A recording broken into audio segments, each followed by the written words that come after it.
Nós nunca, em hipótese alguma, conseguimos obedecer a Deus 100%, porque nós temos que lutar contra nós mesmos. A maior guerra do homem não é contra o diabo. O diabo, ele tem que calar a boquinha no nome de Jesus. Ele tem que se prostrar diante do Deus do teu livramento, da tua salvação. Mas vencer a si próprio é complicado. Como é complicado? Nós temos desejos, luxos que não queremos abrir mão.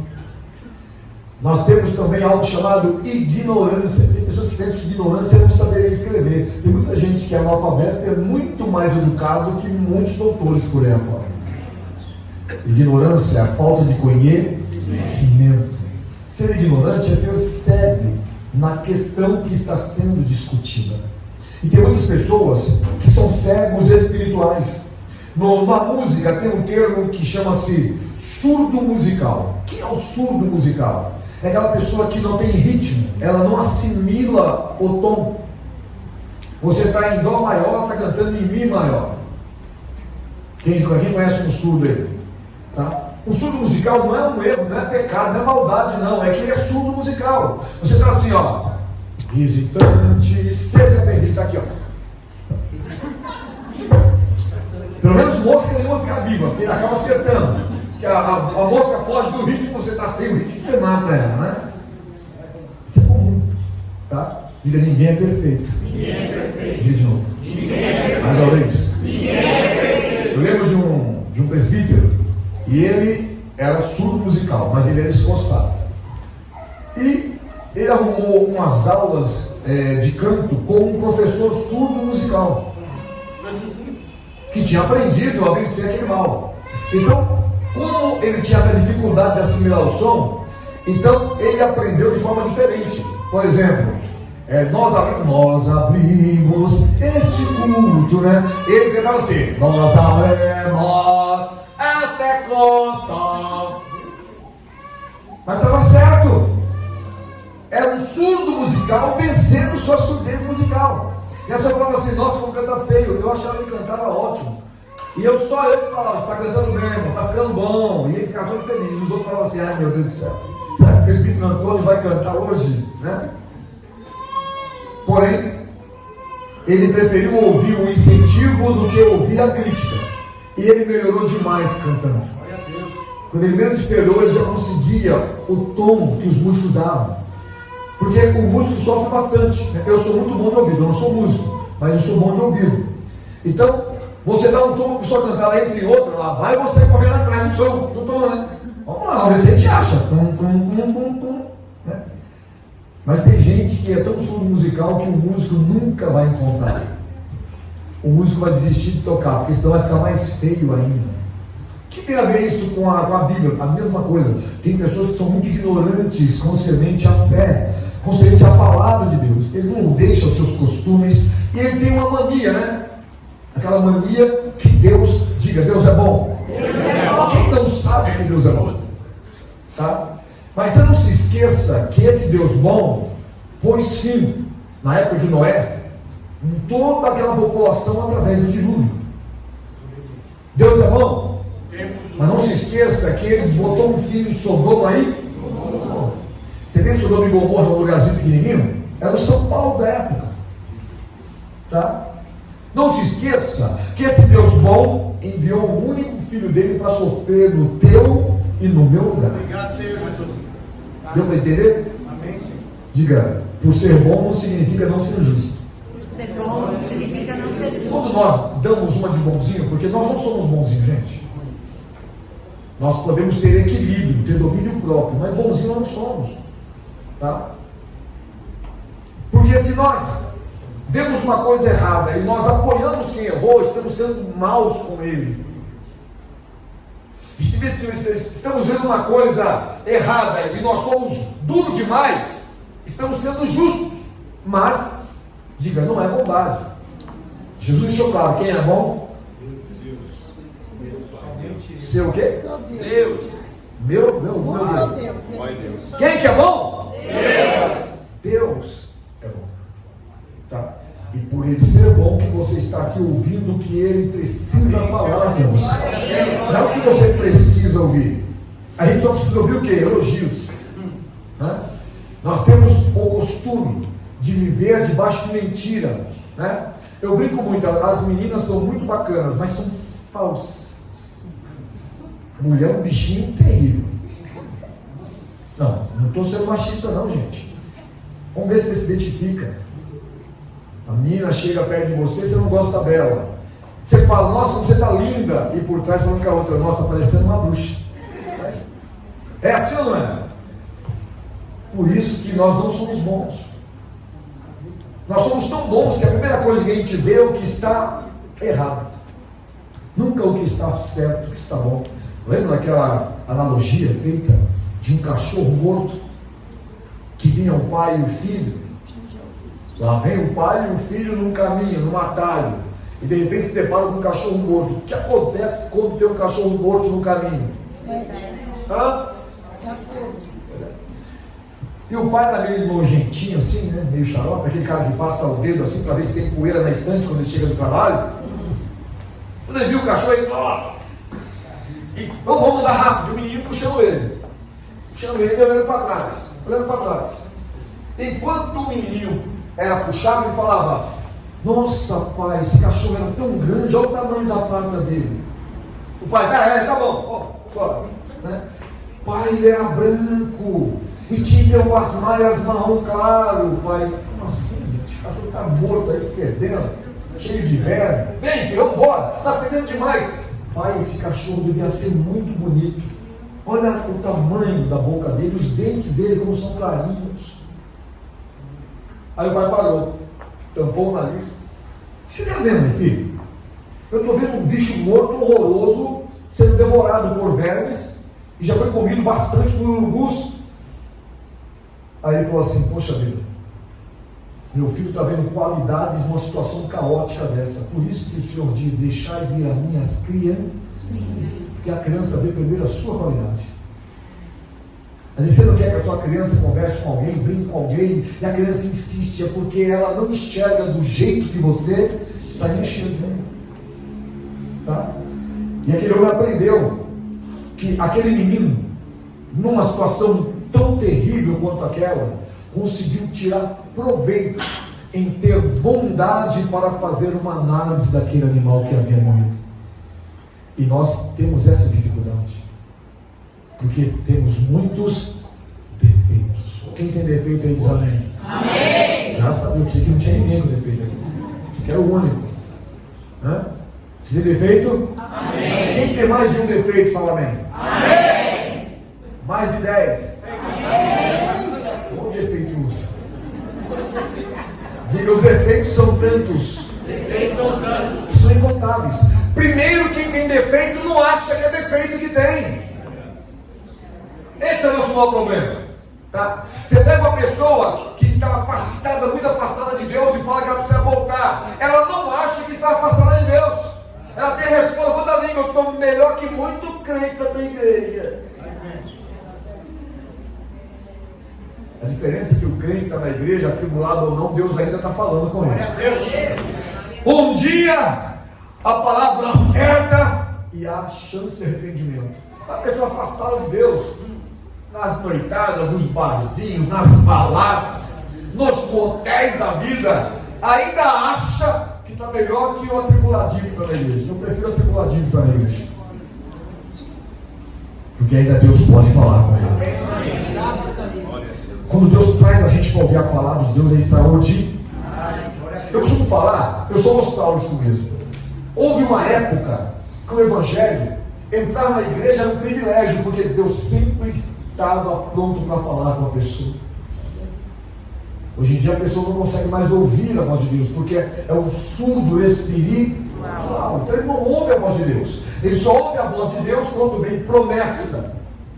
Ele só ouve a voz de Deus quando ele é elogiado. Né? É muito complicado. Quantas vezes eu entrei num lugar, eu sabia o estado da pessoa que estava do meu lado, ou perto de mim, e de repente vinha um vaso quebrado. Tá? Eis varão valoroso. eu tenho contemplado o teu sofrimento, servo meu. E a pessoa fala assim. E orava para mim, eu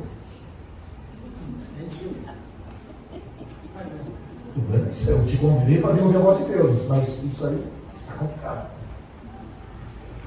Mas a profecia acabava, o pregador chegava, que era uma vigília, e detonava aquela pessoa.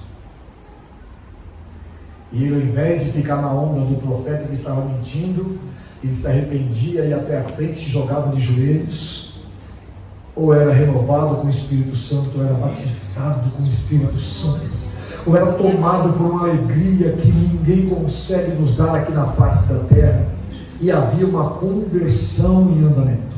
Amém. Hoje é muito fácil, né? Diga, hoje vemos o evangelho de adaptações. Tem tribos, raças, tem trupes de todas as maneiras que você imagina. É igreja para todo tipo de pessoa. Mas para ir para o céu só tem uma. Só tem duas igrejas. Uma que vai subir e não vai ficar. Aí eu falo assim, mas pastor, existe um padrão? Não existe mais padrões. Os padrões funcionaram um bom tempo, mas hoje os padrões estão tão diferenciados, ou tão rejeitados, que se você colocar um padrão, você não salva ninguém. Nós sabemos que a salvação, a fé, vem pelo ouvir, e o ouvir pela palavra. Preste atenção, não se engane nessa tradução. Não é ouvir a palavra, é ouvir pela palavra. Como assim ouvir pela palavra? É aquela pessoa que está ouvindo Deus falar e a imaginação dela está acompanhando tudo que Deus está falando, ela está desenhando tudo, ela está pintando aquele quadro, ela está naquele lugar. Deus está tirando ela do arcabouço da escuridão, da cegueira, e ela vê pela ouvir pela palavra. E a palavra hoje está sendo vituperada, trazendo então ao texto de agora. Diga, não é uma parábola. Toda parábola começa como o reino de Deus é semelhante a um pai de família, a um homem, a um sacerdote. É uma comparação, é uma semelhança. Aqui Jesus ele diz assim: ora, havia um homem rico. Aí eu posso perguntar para você: é errado o crente buscar uma independência financeira, querer ser rico? Claro que não. O problema é se você tem equilíbrio para estar rico. Essa é a diferença. Quando Jesus disse para aquele jovem assim: ó, você disse que segue os mandamentos e a lei desde menino, que você quer me seguir, tudo bem, eu deixo. Vai, vende tudo que tem, distribui entre os pobres, vem e segue-me. Aí você pode pensar assim: então Jesus gosta de pobre. Jesus deixou claro: os pobres sempre tereis convosco. Não é como aqui nessa igreja que só tem gente rica. Ou você é pobre? Quem é pobre, levanta a mão. Levanta que eu jogo o microfone. Quem é rico aqui? Amém. Pelo menos somos herdeiros, gente. Aleluia. Não temos na mão, mas temos uma herança boa, né? Herdeiro não é pobre, só vive mal, mas não é pobre. Aleluia. Tá? Então, Jesus não queria aquele menino pobre. É que o amor dele estava onde? As coisas dele. No dinheiro. O amor dele estava na posição social que ele tinha. O amor dele estava naquela conquista que o pai, o avô, deixou para ele. Então Jesus falou assim: já que você quer me seguir, então se desfaça dessa ideia, porque os que estão aqui estiveram. Aí você fala assim: mas os apóstolos foram todos pobres. Talvez Pedro não era tão bem sucedido, mas pescador que tinha um barco não era uma pessoa qualquer, tá?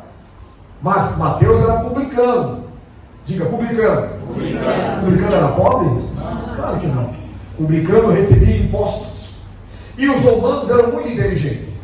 Eles diziam assim, olha, vou comparar aqui, tá? Eu quero 1 milhão de impostos. Se você arrecadar 2, 3, o problema é seu. E os publicanos, eles eram terríveis. Eles impunham condições de impostos terríveis sobre aquelas pessoas. Por quê? Porque eles dariam aquilo que seus senhores exigiam e ficavam tão ricos ou até mais ricos do que seus senhores. Por isso, quando o Senhor tem um encontro com o Zaqueu e diz: desce depressa, preste atenção, desce depressa, Zaqueu, não faz hora não, porque alguma coisa muito boa eu vou levar para a tua casa hoje, eu vou dormir lá. Glória a Deus.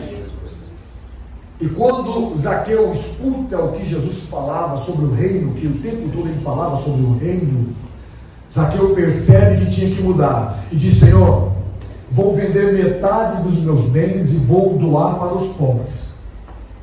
Até aí Jesus achou bacana, mas o que chamou a atenção de Jesus foi essa: e se eu defraudei alguém, se eu tenho defraudado alguma pessoa, se eu enganei alguém, eu vou devolver 4 vezes mais. Aí Jesus disse: hoje entrou salvação nesta casa.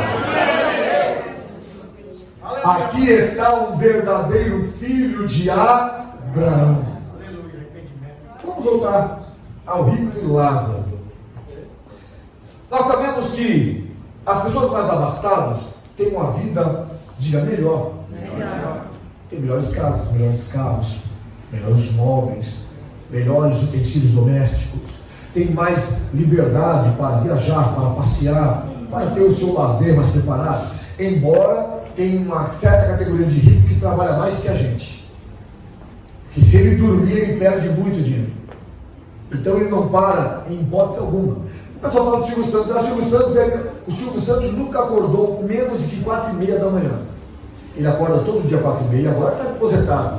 4h30 da manhã, ia para a academia que ele tinha na casa dele, fazia o que tinha que fazer, 6 da manhã já começava a fazer ligações. O dia inteiro, ligações, ir para lá, ir para cá, onde precisava dele ele estava. Quando o Silvio Santos gravava um programa, aquele programa horroroso, que começava 11 da manhã e até 11h30 da noite, quem passou por isso? E nossos pais amavam aquele programa terrível. Você, quando chegava no sábado e no domingo depois que entrou o Gugu, mas quando dava sábado, você já começava a ouvir o Silvio Santos na sexta da noite. Não tinha como ser um surdo musical perto do Silvio Santos, porque ele tinha uma voz linda, né?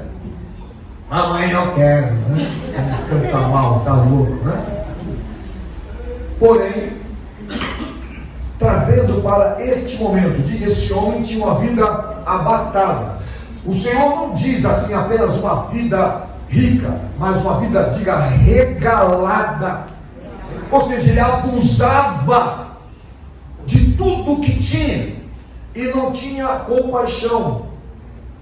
Pois o Lázaro, o mendigo que ficava em sua porta, se fosse comer alguma coisa, seria o que mesmo? Seria o que? As migalhas. As migalhas.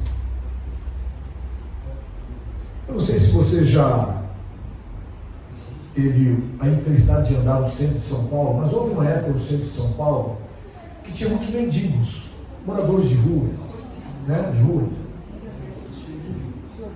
Hoje, infelizmente, é um outro grupo. São mendigos também, mas mendigos de almas, mendigos de fé, né? Mendigos de compaixão, talvez. Ah, como assim? Os pais se preocupam, mas eles não querem essa compaixão, então os pais não têm como forçar essa barra. Tá? Isso é muito cruel. E olha só que interessante. O Senhor manda o que a mão esquerda der, a direita não sai. Tá? E muitas vezes nós caímos num pecado gravíssimo. Aquele que pode fazer o bem e não faz, pecando, Senhor. peca. E às vezes nós vemos uma pessoa numa situação e nós podemos dar uma boa contribuição. Você vai usar com droga. Aí você pega e dá R$2 para ele. De repente, se você tivesse dado 20 que você podia dar, ele ia comprar uma marmitex e comer. Mas É a sua consciência, né? Vai usar droga, vai beber. O que a mão direita faz? Então não fique preocupado com o que vai ser feito, não. Só faça o que Deus quer que você faça. Só deixe o seu coração ser tão limpo, tão perfeito, que Deus vai aplaudir e dizer: é isso que eu quero que você faça. Glória a Deus. Tem um pastor, eu não vou falar o nome dele não, Cláudio Duarte. Falei. E ele está muito no TikTok e fala assim: nunca, ele está com língua presa, né? Nunca ajude um lascado. Como assim nunca ajude um lascado? Você não comete erros? Quem comete erros aqui? Você já ficou numa situação complicada financeiramente por causa de um erro que você cometeu? Por que eu não posso ajudar um lascado? Qual o problema? Pastor, vai cometer algum pecado? Então eu quero saber aqui quem não peca. Levanta a mão aí. Quem não peca? Me ensina também um remédio. Você entendeu? Esse evangelho, diga, distorcido. Há um determinado ministério, vou falar mal do ministério, é a ideia deles, né? Que diz assim: olha, tem a caridade lá, porém, a pessoa está morrendo de fome, tá? Está com uma perna amputada, tá? Está só com um lado da cabeça, porque a outra pedaço foi arrancado no atropelamento que ele sofreu, e ele vai orar para ver se pode ajudar aquela pessoa. Vou orar, Senhor. Eu devo ajudar o manquitola, que a cabeça está pela metade, que está morrendo de fome, que está aparecendo as costelas, Senhor. Eu devo ou não devo? Diga isso no Evangelho. O que a mão direita faz, a esquerda não tem que saber. Tá? E por que eu estou falando isso? Esse homem teve chance, com toda a sua riqueza, de ser um homem muito bom. Você sabia que todos os ricos do mundo têm chance de ser bons e não querem ser bons? Aí nós vamos lá para o lado das contas esquerdistas, né? Que deu um fundamento. Como pode só 5% de brasileiros serem tão ricos e 95% tão pobres? Diga, ser bom. Ser bom. É questão de caráter. E não questão de um caráter qualquer. Um caráter próximo de Deus, mesmo que enganado. Que diga, fazer o bem. Diga aí. Hoje em dia é uma das coisas mais difíceis do mundo. Como que eu vou fazer o bem se eu vivo com raiva do mundo? Eu tenho raiva de todo mundo. Tenho raiva de todos. Né? Nós vemos hoje uma briga social gigantesca. Presta atenção no que eu vou te falar. O Senhor, Ele quer abençoar a igreja e muito, mas ninguém está interessado, sendo abençoado, a derramar esta bênção e tornar o caldo para que outras pessoas possam ser alcançadas. Hoje em dia, o prazer do crente é chegar aqui e falar assim: pastor, o senhor lembra de mim, né, pastor? Meu apelido era suco de pneu. Eu lembro até hoje. Eu tinha aquele shortinho pequenininho assim, que faltava pano. Agora, pastor, agora eu estou rico. O senhor acha mesmo que eu vou ajudar essas pessoas? Bom, segundo a Bíblia, você tem que ajudar até o cara que chama você de suco de pneu. Tem que ajudar até a pessoa que falou mal de você. Eu já passei tanto por isso, a pessoa fala tanta bobinha contra a minha vida, e de repente ela estava necessitada ali, e Deus, por misericórdia, abençoa a vida, eu vou lá. Sabe o que acontecia? Não é para minha glória não, para a glória de Deus. A pessoa mudava aquela opinião tão errada que tinha, aquele conceito errado que tinha sobre a vida de outras pessoas, não só da minha. Porque se tem uma coisa perigosa, é você não conhecer a pessoa e antes de conhecer ela saber que ela é ruim. Ela nunca vai poder provar para você que ela não é a pessoa que alguém falou. Porque você já imediatamente coloca o quê? Então eu estou vendo esse homem rico aqui, de que ele era egoísta. Mas ele achava que estava. A prova de que ele não era tão ruim assim, que lá no Hades ele fala: vá, mande alguém avisar para os meus irmãos para não sofrer o mesmo que eu estou. Porque a pessoa má é assim, ó, já que um se trepou, escreve os outros também. Então é aí. Que nem aquela piada que tem, uma piada que não tem nada de engraçado, mas ela é bem realista. O camarada foi roubar galinha e deu certo. Foi no outro dia, deu certo. Como o galinheiro estava sempre cheio, ele falou e arrumou um amigo e falou assim: ó, rapaz, vamos lá, eu trago 2, 3 no máximo, minha mão não dá. Vamos ver se a gente consegue arrumar pelo menos umas 10 galinhas nessa noite. Só que o dono já estava de prontidão. Então, onde é? Aqui, ó, aqui é o buraco que eu fiz aqui, ó. Traz um pouquinho. Tem um monte de galinha aqui botando. Então, eu vou pegar umas 2, 3, você vai segurando aí. Depois pego mais 3, você segura com a outra mão. Eu pego mais 4 e a gente sai daqui com 10 galinhas.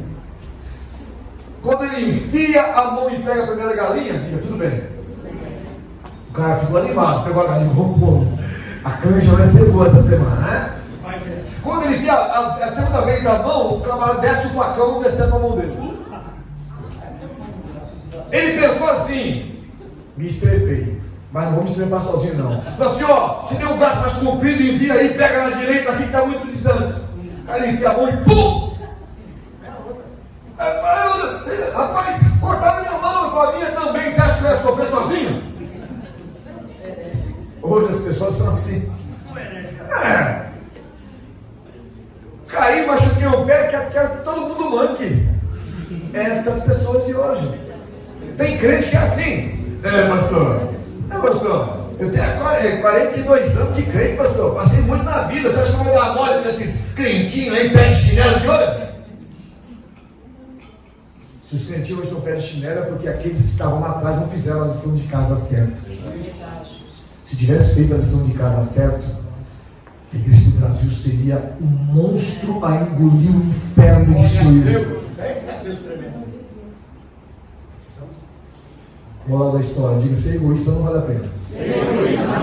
E o problema do egoísta é que ele pensa com os seus próprios pensamentos. Ele não compartilha nada, ele não aceita compartilhamento. Esse homem aqui estava muito bem, tá? Ele era, diga, rico, abastado.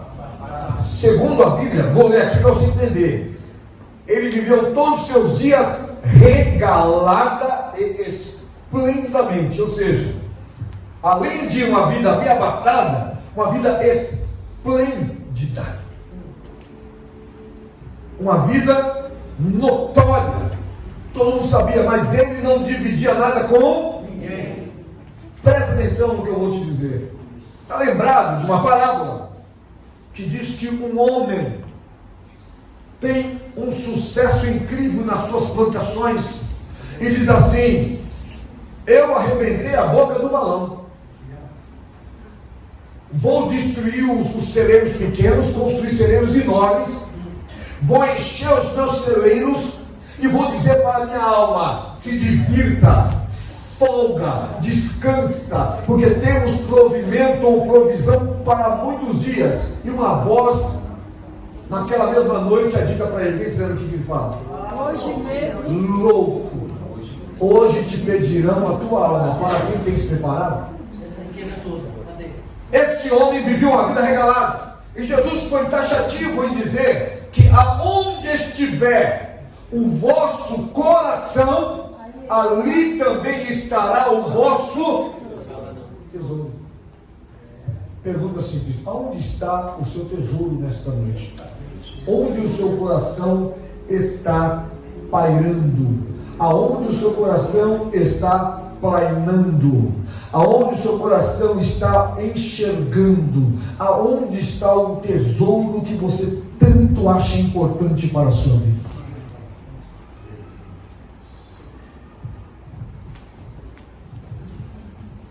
Versículo 20 diz assim: havia também um certo mendigo chamado Lázaro, que jazia cheio de chagas à porta dele.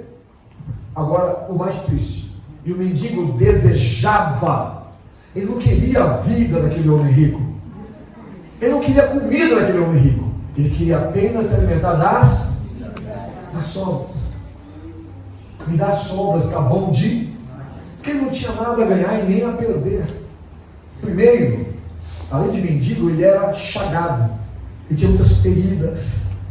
Era uma pessoa que estava com os dias praticamente contados na face dessa terra. Não havia naquela época nenhum tipo de asepsia que pudesse trazer alguma cura para uma inflamação, principalmente cutânea.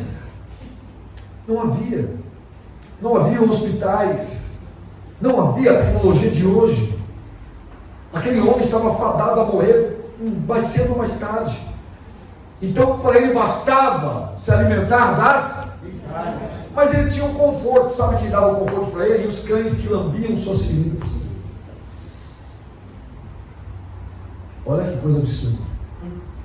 Aí Jesus diz uma coisa terrível. Diga, ambos morreram. Porém, um teve um privilégio, o chagado, o doente. Os anjos o levaram para o... Pode ver que todos eram judeus, os dois eram judeus. Porque a crença do filho de Abraão é do judaísmo. Então, ou seja, aquele judeu rico poderia ter feito a coisa certa, mas preferiu o seu ego, preferiu o seu egoísmo. Está entendendo o que eu estou falando? Já Lázaro tem um louvor no hinário cristão nosso que diz assim, ó: quem no coração for mais ferido, mais daquela glória há de ter. Hoje as pessoas estão tirando a essência do evangelho de muitas cabeças. É tanta loucura, é tanto desejo, é tanto egoísmo, é tanto anseio, que você não consegue entender que nós somos peregrinos nessa terra. Não estamos aqui para virar semente. Não estamos aqui para deixar legado, não. O maior legado que o crente pode deixar é uma vida piamente justa na presença do seu Deus. O maior legado que o crente pode deixar é fazer a coisa certa, mesmo sendo uma pessoa que falha, que erra, mas fazer, tomar a direção, seguir o caminho, por mais estreito que ele pareça, por mais espinhoso que ele possa ser, mas é isso que Deus quer de você. E cada um teve o seu rumo. Porque dias depois o rico também venceu. E foi para onde? Diga Hades. Diga Hades. Diga de novo. Então vamos tentar entender. De um lado estava o seio de Abraão, e do outro lado estava o Hades. De um lado estava o lugar de promessas, um lugar de descanso. Do outro lado, um lugar de tormento. Lugar de tormento. E aquele rico se viu no lugar de tormento. Enquanto Lázaro, muita paz. Louvado seja o nome do Senhor. o que o homem semear, Também isto também se fará. cuidado de frases. Aquele que semeia do Espírito, ele colherá. Você deveria vibrar a vida eterna. Mas aquele que semear da carne, colherá o quê? Colherá o quê? A morte e a corrupção. Nós sabemos que o salário do pecado é o que mesmo? Qual o salário do pecado? Por que nós que ainda pecamos tanto não morremos? Porque um dia nós fomos lavados, remidos e redimidos pelo sangue de Jesus. Um dia Jesus comprou a sua conta, pagou o seu boleto, assumiu as nossas dívidas, assumiu nossas tristezas, assumiu nossos defeitos, assumiu os nossos erros, assumiu as nossas enfermidades, assumiu os nossos fracassos. Aleluia. Olha que Deus extraordinário. Santo é o teu nome, Senhor. Senão nós já estaríamos vencidos, destruídos. Aleluia. Antigamente as pessoas tinham orgulho de falar que era crente, independente do seu estado social. Não havia muitos ricos crentes. A igreja cresceu mais aonde os pobres estavam. A igreja pecou muito, se omitiu muito. Eu quero falar em alto e bom som para você. O lugar que tem mais desigualdade social hoje é a igreja, porque a igreja falhou. A igreja não investiu em escola para os filhos dos crentes crescerem no temor do Senhor. A igreja não investiu em divisões, ou seja, não investiu como está escrito lá em Atos capítulo 2, do versículo 44 em diante. Todos tinham uma vida em comum. Por que todos tinham uma vida em comum? Porque todo mundo queria que o seu próximo estivesse tão bem quanto ele. É porque o Verás fala sempre: se eu como uma carne boa, eu jamais vou levar para uma pessoa uma carne inferior. Eu quero que o meu irmão coma da mesma carne que eu também como. É o que a Bíblia ensina. É a mesma coisa que a Bíblia ensina. Então nós temos que tomar muito cuidado. Muitos hoje vivem de uma especulação e não de um evangelho sadio, um evangelho bondoso. O evangelho, né? Eu sou da época em que numa igreja todo mundo era igual. Até o presbítero. O presbítero era servente de pedreiro, ou era cozinheiro.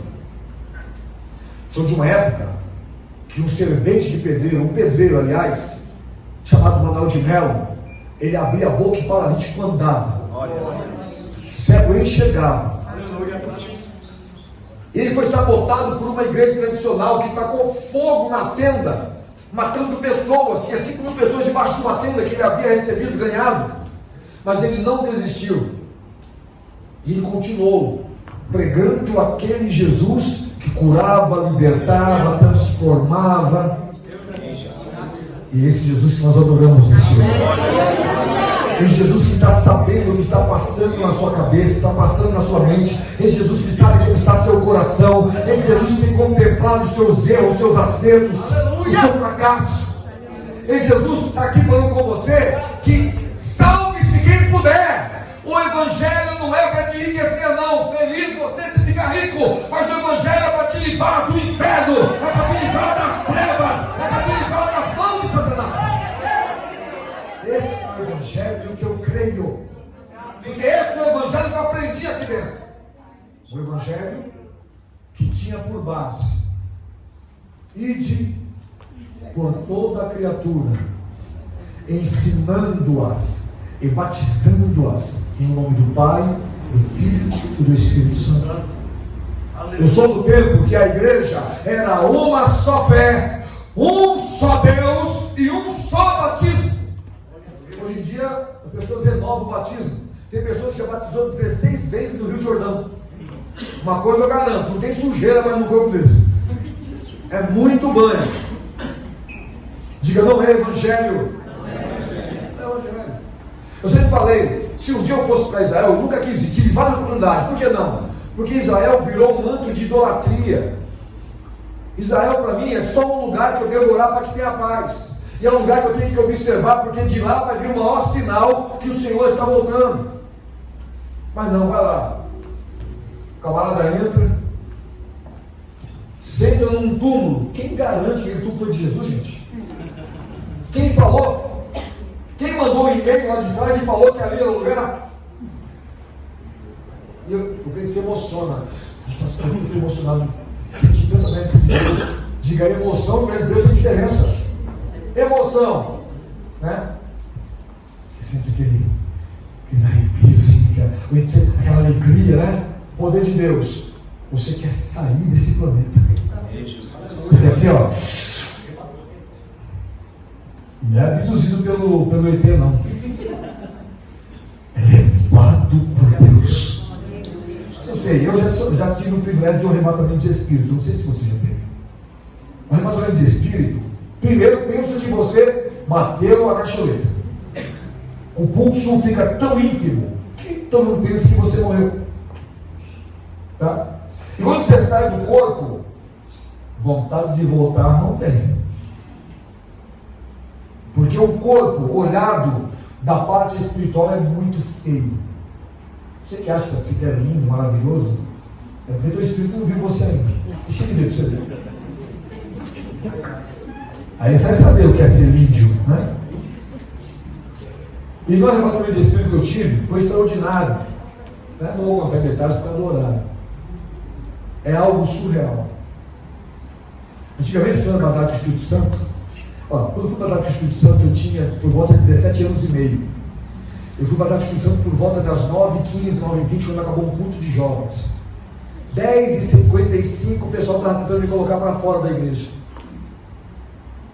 Só que o obreiro, o pastor, que era o presbítero Aldo, os outros falaram assim: olha, sabe por que a gente não interrompeu? Porque Deus te usou e você profetizou para a minha vida, profetizou para fulano. Você abria a boca, Deus falava conosco. Vamos deixar ele. E lá vai eu para casa falando em línguas. Aí, ao invés de ir dar a volta, porque era muito escuro, tinha um lugar que tinha uma construção que tinham começado, não tinham dado continuidade, que era um brejo. Ao invés de eu ir pelo lugar mais simples, eu fui e saí por cima daqueles negócios ali, ó, daqueles baldrame. Eu saí andando. Depois cheguei em casa e falei assim: como que eu não sujei o pé de barro? Não caí. E quando chego no lugar onde eu morava, uma pessoa que tinha 32 anos de desviado, tinha acabado de voltar para o Senhor, cheio de rancor, de inveja, de ciúme. E ele não era batizado com o Espírito Santo, ele era filho de crente, mas não era batizado com o Espírito Santo. Aí ele viu eu falando língua, ele saiu do lugar dele lá, foi até onde eu dormia, e ele falou assim: o que está acontecendo? E eu, glória a Deus, fui batizado com o Espírito Santo. Aí, ele falou assim: não é possível. Possível, você tem 17 anos, meu amigo. Eu fiquei na mocidade até os 25, não fui batizado. Que não sei o quê. Você acha que eu liguei para aquilo? Profetizei, velho. Bateu um temor naquele homem. Ele caiu de joelho. Diga modernidade.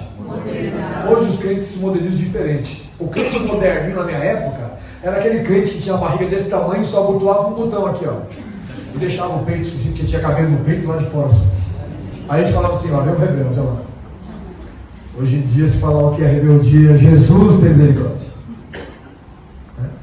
Mas ele era rebelde. Mas graças a Deus, por aquilo que aconteceu na minha vida, ele acabou entendendo que ele tinha que ser mais humilde na presença de Deus. Amém, Senhor. Que ele tinha que entender as coisas de Deus, da vontade de Deus, não da sua própria vontade. Agora vamos entrar na parte feia. Diga Hades. Quando Jesus ressuscitou, repete comigo. Jesus desceu às partes mais profundas da terra e ali pregou para os antediluvianos. Falou alguma coisa que nós não sabemos o que é. Depois, a Bíblia diz que ele levou cativo o cativeiro. O que ele fez? Ele lembrou que uma pessoa lá atrás disse assim: eu sei que o meu Redentor vive e por fim se levantará sobre a terra. Então ele passou lá e levou Abraão, o seio de Abraão inteiro. Levou o seio de Abraão, levou Jó, levou Jacó, levou Isaac, levou todos os santos que tinham padecido, morrido antes do Evangelho ser pregado. Ele levou todo mundo. E segundo a Bíblia, muitos ressuscitaram e começaram a andar. Por 40 dias, cerca de 500 pessoas testemunharam, pessoas que tinham morrido naquela época, que temiam a Deus e ressuscitaram, e depois desapareceram. Tem ideia do Deus que você serve? E o Hades se transformou naquilo que nós chamamos de inferno. Eu falei o que acontece no inferno, falei? Vou falar aqui. Diga, lugar de tormento. Aquele homem queria que alguém subisse e avisasse para os irmãos: não continue com essa vida errada, não continue com essa vida egoísta, não continue com essa mentira, porque o lugar que vocês vão depois que partirem dessa terra é terrível. E ele falou: manda alguém. Abraão não tem, eles têm, era muito antiga essa história, eles têm Moisés, têm os profetas. Não, Senhor, não. Eles não vão ouvir Moisés e os profetas, não, é verdade, a gente não é ouvido por todo mundo, mas feliz é aquele que ouve a voz de Deus através da boca de alguém. Se o Senhor mandar alguém, se eles não vão ouvir os Moisés e os profetas, se não ouvir as Escrituras, Eles não vão ouvir a palavra de Deus, muito menos se algum morto chegar até lá e falar alguma coisa. Sabe o que significa isso? Significa que o tempo que nós temos está posto diante de você e de mim. O tempo de consertar é agora. O tempo de dar frutos é agora. O tempo de crescer na graça é agora. O tempo de ser cheio do Espírito Santo é agora. O tempo de se afastar completamente do inferno é esta hora. A hora que você quer falar. E eu falei, né? Ontem falando sobre o inferno, teve várias perguntas aqui. E como eu percebi que as pessoas estavam já cansadas, eu falei assim, vamos dar um cafezinho aí. Porque se eu falasse alguma coisa antes do café, ninguém ia conseguir comer. Eu já falei depois pro teste do vômito, né? O teste do estômago embrulhado. Vamos falar o estado deste homem aqui hoje. O estado daqueles que vão para o mesmo lugar que ele foi. Tá? Tem restaurante no inferno? Não. Tem McDonald's no inferno? Não. Bolinha? Não. Sushi? Não. Rapaz, só tem não. Tem cantina no inferno? Não. Pastel de feira? Não. Farinha com feijão? Não. Pirão? Não. Mocotó? Não. Não tem. Então, o que as pessoas vão comer no inferno? Aí vem aquela pergunta que as pessoas que desconhecem, surdos espirituais. Pastor, espírito, alma não come. Quem disse que você vai estar no inferno com o teu espírito e a tua alma? Corpo, alma, espírito. O rico estava sentindo o quê? Espírito e alma não sente calor, gente. Ele estava atormentado a ponto de pedir para Abraão, pede para que Lázaro molhe o dedo nesta água que eu estou vendo aqui e coloque na ponta da minha língua para me refrescar. O corpo, a alma e o espírito perecerão no inferno. Lá não tem comida. Você vai comer o quê? As fezes que você defecar, o vômito que você vomitar. E tem gente ainda que quer brincar de ser crente. Ah, pastor, inferno? Pastor, inferno, Geena, Vale de Inom, vai nessa teologia barata e fraudulenta para vocês reparar. Porque se o inferno não existisse, eu jamais pregaria sobre ele. Mas se eu creio no céu, se há um lugar de justiça, se há um lugar de perdão, se há um lugar de misericórdia, se há um lugar de vida eterna, existe também um outro lado. Concorda comigo? É verdade. Resta saber qual lado você vai escolher. Olha onde. Que lado eu vou querer? Ah, pastor, eu sou daquela doutrina lá que uma vez crente para sempre salvo, mesmo que dá uma desviada, mesmo que dá umas erradas, umas derrapadas. Eu já sou crente que aquele que permanecer até o fim, este será salvo. Vou repetir: aquele que permanecer até o fim, este será salvo. Aquele que cair vai se levantar, porque a Bíblia é clara: 7 vezes cairá o justo, mas não ficará prostrado, porque o Senhor confirma os passos do homem justo. Se você quiser gozar de salvação, não cometa o erro desse rico aqui. Tira o egoísmo, tira a avareza, tira toda essa ruindade que tem dentro de você. Procure entender que você não é perfeito, mas não impede você de buscar a estatura de varão perfeito que a palavra de Deus nos ensina. Eu procuro, você deve procurar. Procure a estatura de varão perfeito. Procure agradar mais a Deus. Procure glorificar mais a Deus. Procure amar mais o próximo. Procure fazer aquilo que lhe é competido. Amém, Senhor. Porque o impossível Deus é capaz de fazer. Mas o possível eu faço. O possível você faz. Então Lázaro sofreu muito aqui na face dessa terra. Desfrutava agora, graças à sua fé, do descanso no seio de Abraão. Amém, Senhor. Já o rico, o egoísta, o que se achava certinho, o que não gosta de ser corrigido, aquele que importa somente o seu próprio umbigo, já não tinha mais o privilégio da vida regalada e esplêndida, mas sofria o tormento do inferno. Vou falar só aquilo que Deus mandou falar no coração aqui, tá? É muito forte o que Deus mandou falar aqui. Eu estava numa igreja, Cachoeirinha, tá? Aqui Eu conheci um rapaz. Eu era rapaz, eu tinha 22 anos e ele tinha 36. 36 não, tinha 51 anos. E ele falou assim: pastor, presta atenção que eu vou te dizer. Eu e o filho de um pastor, quando ele tinha 14, 15 anos, nos desviamos.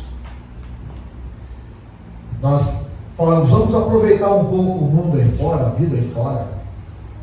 Né? O filho do pastor era um menino bem bonito, né? E ele foi convencido por esse indivíduo. Cara, com o jeito que você é bonito aí, porque ele pensou assim: um moleque bonito desse, ele vai atrair bastante menininhas, então ele vai ficar com quem ele quiser, mas vai sobrar para mim também. Olha a mentalidade do indivíduo. 3 meses, repita comigo, 3 meses depois. 3 meses depois que eles saíram do evangelho, o filho do pastor morreu num acidente. 15 anos de idade. E ele ficou desviado por 30 anos. Ele não comeu o pão que o diabo amassou. O diabo fez dele um pão e assou. Ele padeceu. A vida dele foi uma desgraça total. Ele voltou para Jesus quando Deus permitiu, 30 anos depois, para ser testemunho vivo de que com Deus não se brinca. E quantas pessoas estão ouvindo Deus falar, mas não estão medindo que nós estamos hoje, se não é a compaixão de Deus, estamos dados à sorte de viver num mundo completamente louco, um mundo terrorista, um mundo onde as pessoas têm suas próprias ideias, seus próprios conceitos. A Bíblia Sagrada para elas é uma afronta. Eu quero dizer para você que nesta noite o Senhor está deixando claro para você. Olha a proposta de Deus no livro de Jeremias: eis que eu te proponho a vida e a morte, aconselho-te, pois, que escolha a vida. Então eu aconselho você a escolher estar na presença de Deus. Eu aconselho você não ficar preocupado com promessas, com coaches, com consultores, com publicitários que tomaram conta das igrejas. Entenda uma coisa: o papel do crente é um só: permanecer até o fim. O papel da vida do crente é ficar firme na presença do Senhor. O papel da vida do crente é não olhar para A, para B, para frente e para trás. Foi muito claro, Davi: elevo os meus olhos para o monte, de onde me virá o socorro? Não são dos montes, não são dos lugares mais altos da terra, mas o meu socorro vem do Senhor, sempre para cima, olhando para o alto, para o autor e consumador da nossa fé, olhando para Jesus. Se você quer ser feliz, esta é a única receita que eu posso te apresentar. Deus abençoe a todos vocês. Deus é fiel.